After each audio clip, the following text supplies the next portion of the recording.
السلام علیکم ورحمۃ اللہ وبرکاتہ. الحمد للہ رب العالمین والصلاة والسلام علی اشرف الانبیاء والمرسلین نبینا محمد وعلی آلہ واصحابہ اجمعین وبعد. یقول اللہ سبحانہ وتعالی اعوذ باللہ من الشیطان الرجیم تلک الرسل فضلنا بعضهم علی بعض منهم من کلم اللہ ورفع بعضهم درجات وآتینا عیسی ابن مریم البینات وأیدناه بروح القدس ولو شاء الله ما اقتتل الذين من بعدهم من بعد ما جاءتهم البينات ولكن اختلفوا فمنهم من آمن ومنهم من كفر ولو شاء الله ما اقتتلوا ولكن الله يفعل ما يريد. اس آیت کریمہ میں اللہ سبحانہ و تعالی نے رسولوں کو ایک دوسرے پر فضیلت عطا فرمائی ہے، اس کا تذکرہ کیا ہے. اللہ فرماتا ہے تلک الرسل، وہ رسول، ان میں سے ہم نے بعض کو بعض پر فضیلت دی ہے. کچھ نبیوں کو، کچھ رسولوں کو دوسرے رسولوں پر ہم نے فضیلت دی ہے. یہ اللہ نے فرمایا تلک، وہ رسول، اس میں جو اشارہ ہے وہ رسول، اس سے مراد پیچھے اس صورت میں جتنے بھی رسولوں کا، نبیوں کا تذکرہ آیا ہوا ہے ان کی طرف اشارہ ہے. ظاہر ہے کہ ہم نے تقریباً 2 پارے یہاں مکمل ہو گئے، اس میں بہت ساری نبیوں کا، رسولوں کا تذکرہ آیا ہوا ہے. ہمارے اور آپ کے نبی، آخری نبی محمد الرسول اللہ صلی اللہ علیہ وسلم کا تذکرہ تو بار بار ہے، اور آپ کے علاوہ بنی اسرائیل کے نبیوں میں سے حضرت موسیٰ، ہارون، اسی طریقے سے سمویل کا تذکرہ بھی اس سے پہلے چلا، حضرت داؤد کا تذکرہ آیا، اور دیگر انبیاء علیہ الصلوۃ والسلام کا ذکر آیا.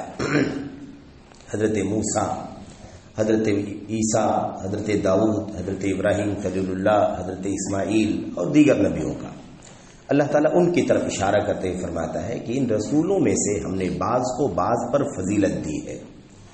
رسالت میں، نبوت میں سبھی لوگوں کا درجہ تو ایک ہے کہ سب منتخب ہیں، سب اللہ تبارک و تعالیٰ کی طرف سے چنے ہوئے ہیں، لیکن مقام اور درجہ یکساں نہیں ہے. ہم نے بعض کو بعض پر فضیلت دی ہے. منہم من کلم اللہ، ان میں سے کچھ لوگوں سے اللہ تبارک و تعالیٰ نے بات کی ہے، اللہ نے کلام کیا ہے.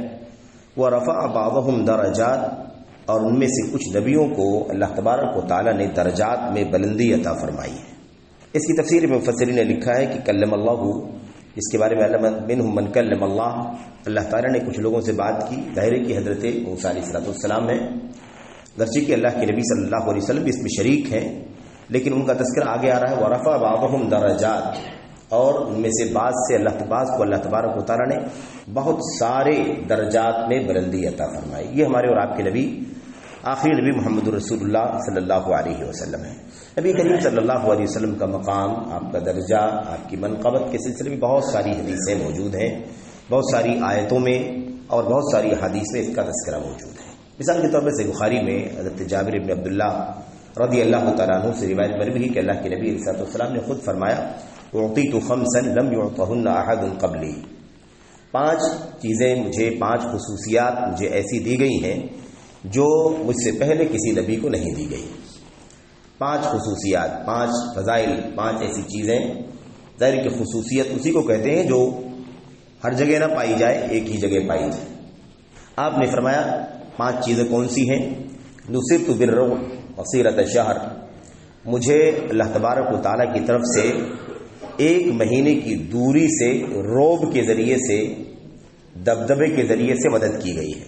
یعنی مجھے اللہ تبارک و تعالیٰ نے یہ خصوصیت دی ہے کہ اگر دشمن مجھ سے 1 مہینے کی مسافت کی دوری پر ہو، 1 مہینہ وہ چل کر کے آئے تو مجھ تک پہنچے گا، 1 مہینہ میں چل کر کے جاؤں تو مجھ تک پہنچوں گا. اگر اتنا فاصلہ مجھ میں اور دشمن میں ہو تو اتنی دوری سے ہی میرا روب اور میرا دبدبا، میرا خوف اس کے دل میں بھر جاتا ہے. اس کے ذریعے سے اللہ نے میری مدد فرمائی ہے. یہ خصوصیت اللہ نے اپنے نبی صلی اللہ علیہ وسلم کو عطا فرمائی.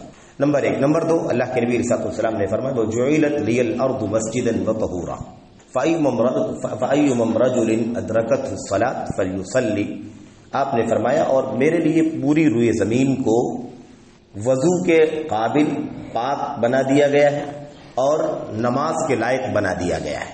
مسجد اور طہور، مسجد آپ جانتے ہیں سجدہ گاہ، نماز پڑھنے کی جگہ، عبادت کی جگہ، اور طہور مطلب پاکی کا سبب، پاکی کا ذریعہ بنا دیا گیا ہے. تو مسجد جو ہے اس معنی میں کہ پوری زمین اللہ تبارک و تعالیٰ نے ہمارے لیے اس طرح سے بنا دی ہے کہ ہم جہاں چاہیں پاک مٹی دیکھ کر کے ہم وہاں پر نماز پڑھ سکتے ہیں، پاک جگہ جہاں گندگی نہ ہو، غلاظت نہ ہو، نماز پڑھ سکتے ہیں، اور پاکی یعنی وضو کے لیے پانی میسر نہ ہو تو ہم تیمم کر سکتے ہیں۔ تو زمین کو پاک کر دیا گیا ہے، پاک زمین پاک مٹی سے تیمم کر لیں اور جگہ دیکھ کر کے جہاں گندگی نہ ہو ہم نماز پڑھ سکتے ہیں۔ یہ خصوصیت ہمارے نبی صلی اللہ علیہ وسلم کو اللہ تبارک و تعالیٰ نے عطا فرمائی، اسی لیے اللہ کے نبی نے فرمایا کہ جس کسی آدمی کے ساتھ ایسا معاملہ ہو جائے کہ وہ کہیں ہو اور نماز کا وقت ہو جائے تو پھر مسجد بنی ہوئی مسجد کا انتظار نہ کرے، وہ جہاں بھی نماز کا وقت ہو جائے وہی نماز پڑھے۔ دوسری خصوصیت، تیسری چیز اللہ کے نبی علیہ السلام نے فرمایا وَأُحِلَّتْ لِيَ الْغَنَائِمُ وَلَمْ تَحِلَّ لِأَحَدٍ قَبْلِي، مال غنیمت میرے لیے حلال کیا گیا ہے، مجھ سے پہلے کسی نبی کے لیے مال غنیمت لینا، اس سے فائدہ اٹھانا، اس کو اپنے کام میں لگانا یہ جائز نہیں تھا، حلال نہیں تھا۔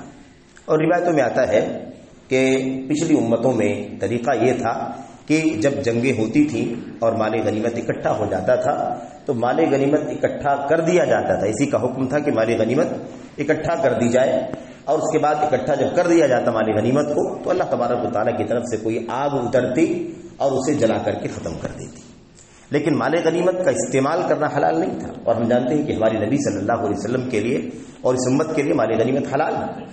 مال غنیمت اللہ کے نبی علیہ السلام مجاہدین میں جو گھڑ سوار ہوتے تھے یا جو تنہا ہوتے تھے ان کو ان کی حیثیت ان کے مقام کے اعتبار سے مال غنیمت تقسیم کیا کرتے تھے، اور اس کی بنیاد پر اللہ تبارک و تعالیٰ نے اسلام کو، مسلمانوں کو، اسلامی نظام کو بڑی قوت، بڑی طاقت پہنچائی، تو مال غنیمت اس امت کے لیے حلال ہے۔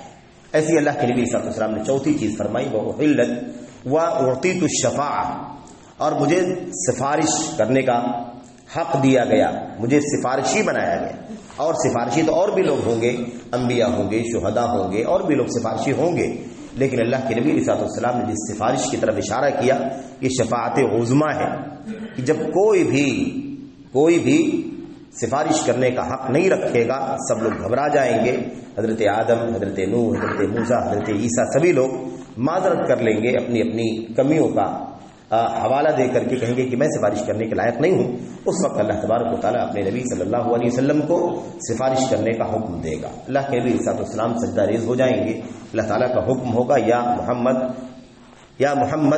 اے محمد صلی اللہ علیہ وسلم ارفع راسک سل تعطا واشفع تشفع، آپ اپنا سر اٹھائیے سجدے سے اور مانگیے جو مانگنا چاہتے ہیں، آپ کی مانگ اللہ تبارک و تعالیٰ پوری کر دے گا، اور آپ جو کچھ بھی سفارش کریں گے اللہ تعالیٰ آپ کی سفارش کو قبول فرمائے گا۔ تو اللہ کے نبی علیہ السلام کو شفاعت عظمیٰ، جب کوئی سفارش نہیں کر سکے گا اس وقت اللہ کے نبی علیہ السلام کو اللہ تعالیٰ پوری کائنات، پوری تمام اولین و آخرین اور حتیٰ کہ انبیاء، بڑے بڑے انبیاء سارے کے سارے لوگ موجود ہوں گے، وہاں پر اللہ کے نبی کا مقام اللہ تبارک و تعالیٰ واضح فرمائے گا۔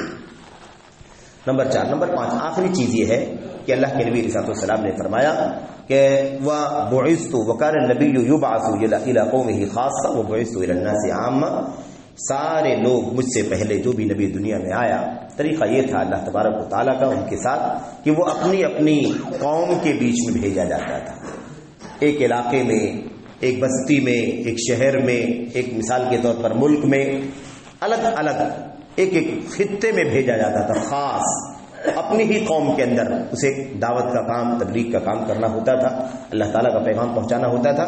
لیکن مجھے اللہ تبارک و تعالیٰ نے یہ مقام عطا فرمایا کہ مجھے ساری انسانیت، بعثت الی الناس کافہ، یہ عام، مجھے ساری انسانیت کی طرف رسول بنا کر کے بھیجا گیا۔ میرا مقام یہ ہے کہ میں پوری دنیا والوں کے لیے امام ہوں، میری نبوت اور رسالت عام ہے، زمان اور مکان کی قید سے آزاد ہے، نہ کسی وقت کی کوئی تعین ہے، نہ کسی جگہ کی کوئی تعین ہے، جب تک دنیا قائم ہے اب میری ہی رسالت اور نبوت رہے گی، اور کتنی بھی دنیا وسیع ہو جائے، کشادہ ہو جائے، سارے کے سارے لوگ، ایک ایک فرد جو دنیا میں پیدا ہوگا وہ میری ہی امت کا آدمی ہوگا، کسی اور کی نبوت اور رسالت نہیں ہوگی۔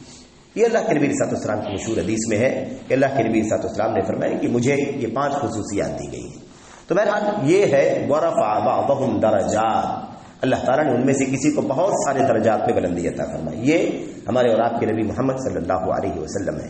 اچھا، یہاں پر ایک بات خاص طور پر مفسرین نے لکھی ہے، وہ یہ ہے کہ بعض روایتوں میں اللہ کے نبی صلی اللہ علیہ وسلم نے فرمایا کہ مجھے رسولوں پر فضیلت مت دو، رسولوں پر مجھے فضیلت مت دو، یعنی میری فضیلت دوسرے رسولوں پر بیان مت کرو.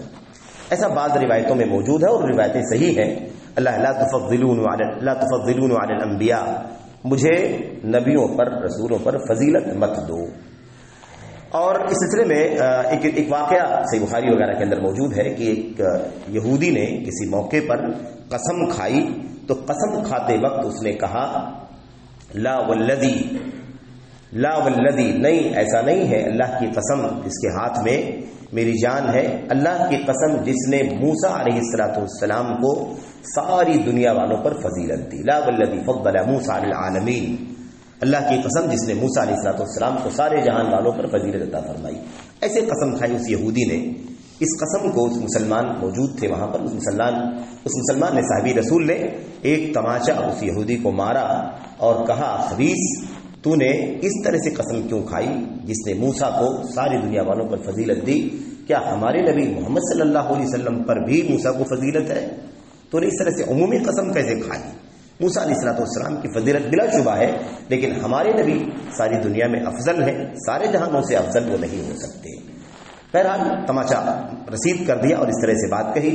وہ یہودی اللہ کے نبی علیہ السلام کے پاس پہنچا، شکایت کیا. اس نے کہا اس طرح سے میں نے قسم کھائی اور اس شخص نے، آپ کے ساتھی نے مجھے تماچا مارا ہے.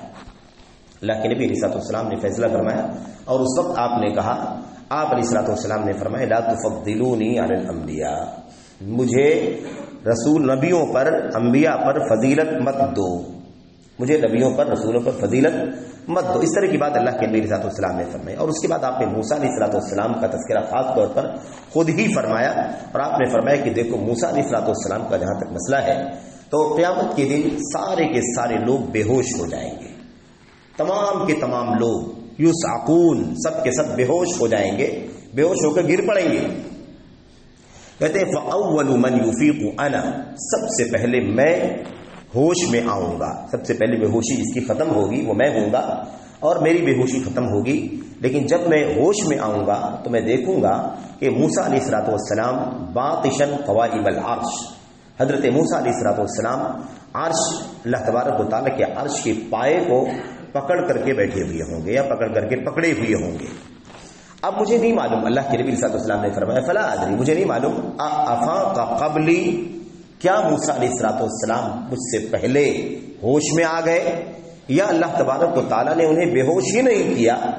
کیونکہ طور کے موقع پر اللہ کے نبی نے فرمایا، کوہ طور کے پاس ہے نا بے ہوشی ہوئی تھی، جب انہوں نے فرمایا تھا ارنی انظر الیک، اے اللہ مجھے دکھا، میں تجھے دیکھنا چاہتا ہوں. اس وقت بہرحال وہ بے ہوش ہو گئے تھے، بے ہوش ہو گئے تھے. فخر موسیٰ صعقا، موسیٰ علیہ السلام بے ہوش ہو کر کے گر پڑے. تو اللہ کے نبی نے فرمایا کہ جب میں ہوش میں آؤں گا سب سے پہلا ہوں گا میں اور دیکھوں گا تو موسیٰ علیہ السلام عرش کے پائے کو پکڑے ہوئے ہوں گے. اب مجھے نہیں معلوم ہے کہ کیا مجھ سے پہلے وہ ہوش میں آ گئے یا انہیں بے ہوشی ہوئی ہی نہیں، بلکہ اللہ تبارک و تعالیٰ نے اس موقع پر جو بے ہوشی ہوئی تھی اس کے بدلے میں اس وقت اللہ تبارک و تعالیٰ نے انہیں بے ہوش ہی نہیں کیا. اس طرح کی بات اللہ کے نبی صلی اللہ علیہ وسلم نے فرمائی. اسے بخاری وغیرہ کی روایت ہے، مسلم کی روایت ہے. اس حدیث میں بھی آپ دیکھیے وضاحت کے ساتھ اللہ کے نبی نے فرمایا کہ مجھے رسولوں پر فضیلت مت دو، نبیوں پر فضیلت مت دو. اب اس طرح کی بات ایک طرف اللہ کے نبی صلی اللہ علیہ وسلم کی فضیلت ہے. قرآن کریم میں اللہ تبارک و تعالیٰ فرماتا ورفع بعضهم درجات، اور اللہ کے نبی نے فرمایا کہ مجھے ایسی چیزیں دی گئی جو کسی نبی کو نہیں دی گئی. تو یہاں اللہ کے نبی فرماتے ہیں کہ مجھے نبیوں پر فضیلت مت دو. تو اصل میں اس سلسلے میں امت کے علماء نے کئی طرح کی باتیں بتلائی ہیں کہ ایسا اللہ کے نبی نے کیوں فرمایا. ایک بات تو یہ کہے گی کہ اس وقت اللہ کے نبی صلی اللہ علیہ وسلم کو غالباً نہیں بتایا گیا رہا ہوگا اللہ کی طرف سے کہ آپ کو سب کے اوپر فضیلت حاصل ہے. یہ بھی بعض علماء نے جواب دیا کہ اس وقت آپ کو نہیں بتایا گیا تھا کہ آپ کی فضیلت سارے لوگوں پر ہے، سب کے اوپر ہے. حضرت موسیٰ کا مقام بہت اونچا ہے لیکن آپ کا مقام اس سے بھی زیادہ اونچا ہے. آپ کو شاید اللہ تبارک و تعالیٰ کی طرف سے بذریعہ وحی یہ بات صراحت کے ساتھ نہیں بتلائی گئی تھی، اس لیے آپ نے ایسا کہا. یہ بات علماء کی توجیہ ہے. لیکن بہرحال حافظ ابن کثیر کہتے ہیں کہ یہ اتنا مناسب نہیں ہے کیونکہ بہرحال اللہ کے نبی علیہ السلام کی بعثت ہی ہوئی ہے تو سارے نبیوں پر فضیلت کے ساتھ ہوئی ہے آپ کا مقام. اور ویسے بھی اللہ کے نبی علیہ السلام نے جب آپ کے ساتھ اسرا کا واقعہ پیش آیا تھا معراج کا، تو اس وقت اللہ کے نبی علیہ السلام نے سارے نبیوں کی آپ نے امامت فرمائی تھی بیت المقدس میں. تو بہرحال کہتے ہیں کہ یہ اتنی توجیہ مناسب نہیں. دوسری چیز یہ کہی جاتی ہے کہ اللہ کے نبی علیہ السلام کو بلا شبہ سارے نبیوں پر فضیلت حاصل ہے، حضرت موسیٰ پر بھی فضیلت حاصل ہے علیہ الصلوۃ والسلام، لیکن آپ نے بطور تواضع اور انکساری کرتے ہوئے، میرا مقام اونچا ہے لیکن یہ بات تمہیں بیان کرنے کی ضرورت نہیں ہے، میں نہیں چاہتا ہوں کہ مجھے اس طرح سے مطلب بار بار تم بیان کرو کہ مجھے سب سے زیادہ فضیلت حاصل ہے، سب سے زیادہ فضیلت حاصل ہے۔ تواضع کی بنیاد پر اللہ کے نبی صلی اللہ علیہ وسلم نے فرمایا کہ نہیں، اس طرح سے مت کہا کرو۔ آپ نے، کیونکہ یہ آپ نے یہ نہیں فرمایا، آپ نے کیا کہا، مجھے فضیلت مت دو نبیوں کے اوپر، آپ نے یہ نہیں فرمایا کہ میری فضیلت نہیں ہے نبیوں کے اوپر، اس کا مطلب فضیلت ہے، لیکن آپ نے صحابہ کرام کو کہا کہ نہیں، تواضع کی بنیاد پر فرمایا کیسا مت کرو۔ اس طرح کی باتیں کہی گئی ہیں، اور ایک بات یہ بھی کہی گئی، بعض مفسرین نے یہ بھی کہا ہے کہ اللہ کے نبی علیہ السلام نے فرمایا کہ مجھے فضیلت مت دو سارے نبیوں پر، اس کا مطلب یہ ہے کہ اس طرح سے جھگڑے اور اختلاف کا ماحول مت کھڑا کرو۔ ہم دعوت دینے والے لوگ ہیں، یہ ہمارے مخاطب ہیں، یہ پچھلے نبی کے ماننے والے لوگ ہیں، انہیں ایمان کی دعوت دینی ہے، یہودیت پر نہ مریں، عیسائیت پر نہ مریں، تو یہ ٹکراؤ کی صورت، آپس میں اختلاف، تنازع اور جھگڑے کی نوبت پیدا نہ ہو، اس طرح کے موقع پر مجھے فضیلت مت دو۔ یا اس طریقے سے اور بھی یہ بات کہی گئی کہ اس طرح مسئلہ مت کھڑا کرو فضیلت دے کر کے کہ تمہیں مارنے کی نوبت آ جائے، پھر عدالت میں مقدمہ لانے کی نوبت آ جائے، اس طرح کی باتیں، اس طرح کے ماحول میں تم مجھے فضیلت مت دو۔ بہرحال خلاصہ کلام یہ ہے کہ اپنی جگہ یہ تو طے ہے، مسلم ہے کہ اللہ کے نبی صلی اللہ علیہ وسلم کو سارے لوگوں پر فضیلت حاصل ہے۔ انا سید ولد آدم ولا فخر، مجھے ساری انسانیت پر، تمام آدم کی اولاد پر فضیلت حاصل ہے، میں سردار ہوں سب کا، کوئی فخر کی بات نہیں ہے۔ تو بہرحال یہ بات اپنی جگہ مسلم ہے۔ ورفع بعضهم درجات، اللہ تعالیٰ نے آپ کو بہت سارے درجات میں بلندی عطا فرمائی۔ وآتینا عیسی ابن مریم البینات، آگے حضرت عیسیٰ علیہ السلام اور ان کے فضائل کا تذکرہ ہے۔ تو بہرحال اللہ سے دعا کرتے ہیں کہ اللہ تبارک و تعالیٰ ہمیں تمام انبیاء علیہ السلام کا مقام، ان کا مرتبہ پہچاننے کی توفیق عطا فرمائے، بطور تنقیس یا بطور ہضم، یعنی حق مارنے کے ہمیں کسی نبی کی تنقیس یا کسی نبی کا تذکرہ کرنے سے اللہ تعالیٰ بچنے کی توفیق عطا فرمائے، اور ہمیں اپنے نبی محمد رسول اللہ صلی اللہ علیہ وسلم کا مقام اور آپ کی خصوصیات، آپ کی امتیازات کو سمجھنے اور اس کے مطابق اپنی حیثیت اس امت کا مقام سمجھنے کی توفیق عطا فرمائے۔ آمین رب العالمین، صلی اللہ علیہ وسلم وبارک علی نبینا محمد وعلی آلہ وصحبہ اجمعین۔ السلام علیکم ورحمۃ اللہ وبرکاتہ۔